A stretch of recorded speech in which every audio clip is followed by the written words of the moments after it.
Good evening everyone.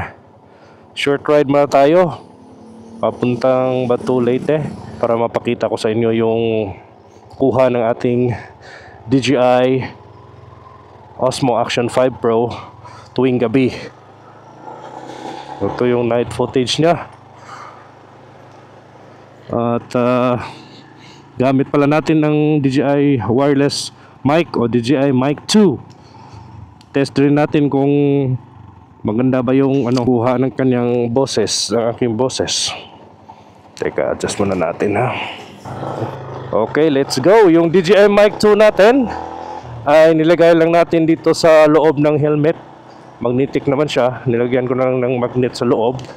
At doon dumikit na yung wireless mic natin. At yung settings naman na gamit natin ngayon is naka-normal mode lang, hindi naka-night mode. 2.7K with 30 FPS, ultra wide, rock steady. Yan yung settings natin ngayon. Maganda naman yung kuha kahit hindi naka-night mode. Testing din natin mamaya yung night mode. Dito, maraming ilaw pa dito. Maraming solar light sa gilid. Kaya kung mapansin nyo, mapansin natin o makita natin na maliwanag talaga ang kuha ng camera natin.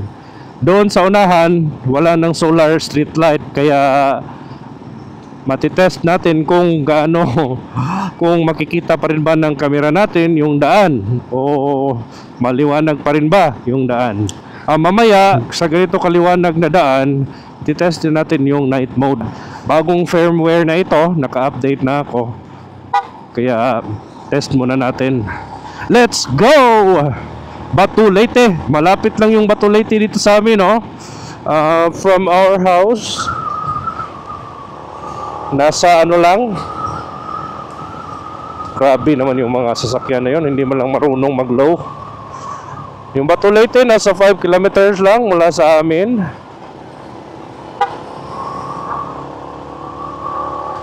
Alright, nasa Barangay Saragusa na tayo. Hanggang dito lang sa barangay na ito ang may solar street light. Doon sa unahan, wala na. Kaya matitest natin doon. Makikita natin kung maganda pa rin ba yung kuha ng camera natin. Let's go. Yan, dark na nandyan. Yun.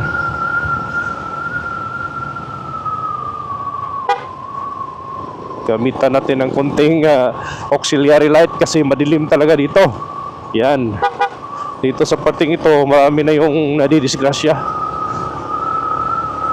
Yan. Batu Leyte. So, sa mga nagbabalak na bumili ng Osmo Action 5 Pro, para sa inyo yung video na ito, kung motovlogging. Kasi minsan naman talaga, pag motovlog natin, aabutin tayo ng gabi. O sa biyahe natin, aabutin tayo ng gabi. Mabuti. Maganda din kasi kapag yung camera natin is may low light capability. Yan. Dark dito. So, tingnan natin kung ano yung result. Change muna natin yung camera natin sa night mode. Dito tayo sa walang solar light. Off ko muna kasi change ko sa night mode. Okay.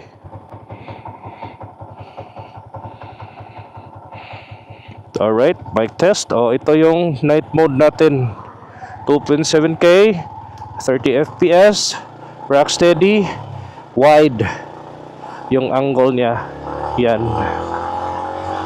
May difference kaya kanina. Pareho yun kanina na walang solar street light. Merong mga street light na hindi masyadong maliwanag. Hindi katulad dun sa banda sa amin na lalaki yung solar dito doon. Yan. Ano kayang diferensya dyan? Yan. Makaklaro kaya. Okay. So, stop na natin. Balik tayo sa normal mode. Uwi muna tayo sa bahay.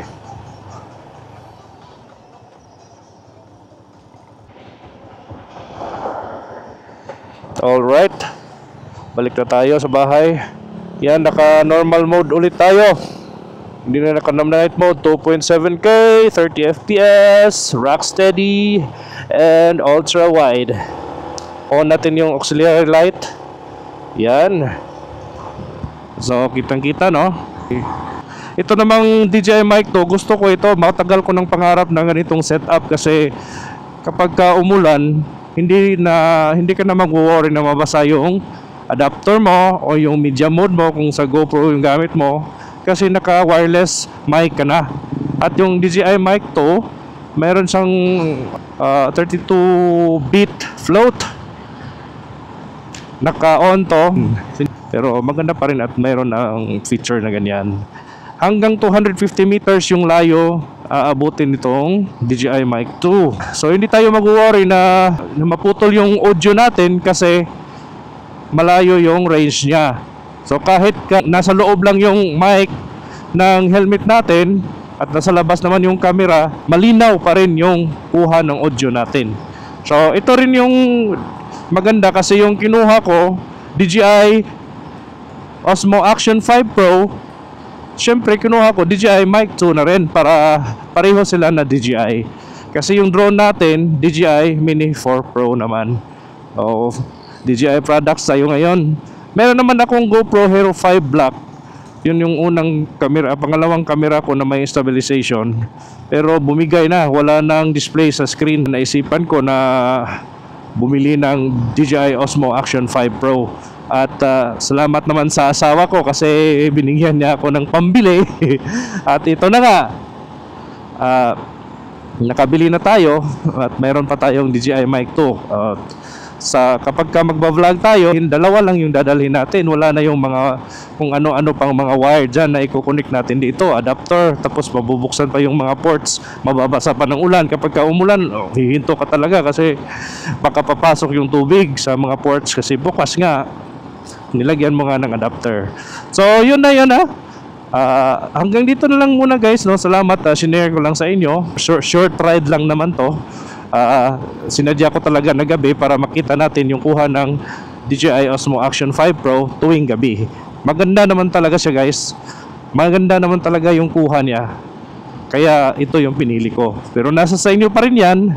Guide lang naman to sa mga nagbabalak na motovloggers o nagbabalak na kumuha ng camera na ito. Tingnan naman natin yung night mode dito sa maliwanag na daan. Yung night mode natin tingnan muna natin. Stop na natin